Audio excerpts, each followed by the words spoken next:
नमस्कार, very good morning. कैसे हैं आप? सुस्वागतम, वेलकम, अभिनंदन। आप देख रहे हैं मेरा 5 मिनट स्टोरीज़ और मैं आपके साथ हूँ डॉक्टर वायरा की। मेरी गाड़ी का हो गया है पंचर, तो मैंने सोचा जब तक पंचर लग रहा है आपको आज की कहानी ही सुना दूँ, है ना। और कहानी बड़ी मज़ेदार है, आपको कहानी सुनकर बहुत अच्छा लगेगा। कहानियाँ जो हमारे ज़िंदगी की सच्चाई बताती हैं, कहानियाँ जो जिन करेक्टर्स में हम खुद को अपने आप को ढूंढते हैं। बहुत समय पहले की बात है कि एक पिता को कैंसर हो गया, बच्चे 5 और पिता 1, लेकिन सारे के सारे बच्चों के हाथ पैर फूल गए। पिता को तो शरीर में कैंसर हुआ था और बच्चों की जेब में कैंसर हो गया था, क्योंकि कोई भी बच्चा ये नहीं चाहता था कि वो अपने पिता का इलाज कराए। हर कोई अपनी रिस्पॉन्सिबिलिटी दूसरे भाई पर डाल रहा था। मैं छोटा हूँ, तुम बड़ा है, मेरे तो जॉब नहीं है, तुझे करना चाहिए, तुझे करना चाहिए।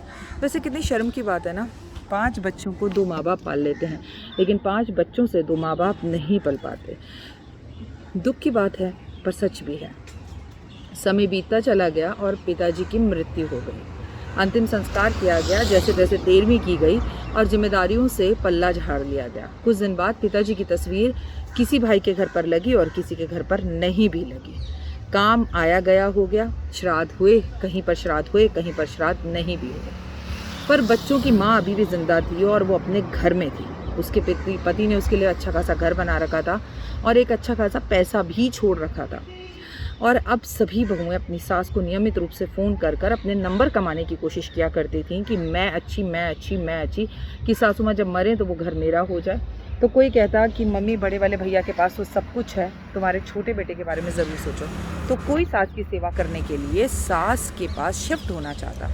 कोई सास को फल भेजता तो कोई सास को रोज़ सुबह उठकर गुड मॉर्निंग के मैसेजेस करता।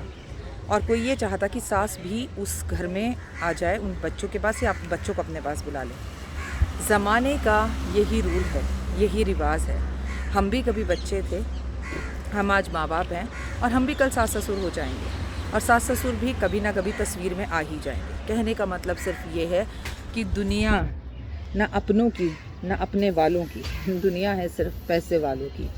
दुनिया न आपको सलाम करती है, न आपकी खूबसूरती, न रंगत को। दुनिया आपके पैसे को सलाम करती है। लेकिन उन पैसे वालों के लिए ही आज मैं एक बात बोलना चाहती हूँ कि कोई भी पैसा आज किसी के काम नहीं आ रहा। लाख रुपए जेब में रखने के बाद भी आपको ऑक्सीजन नहीं मिल रही, आपको बेड नहीं मिल रहा, या सांसें नहीं मिल रही, फिर अपनों के रिश्ते क्यों ना बनाएं। समय बीतता चला गया और सासू माँ के मरने का समय आ गया।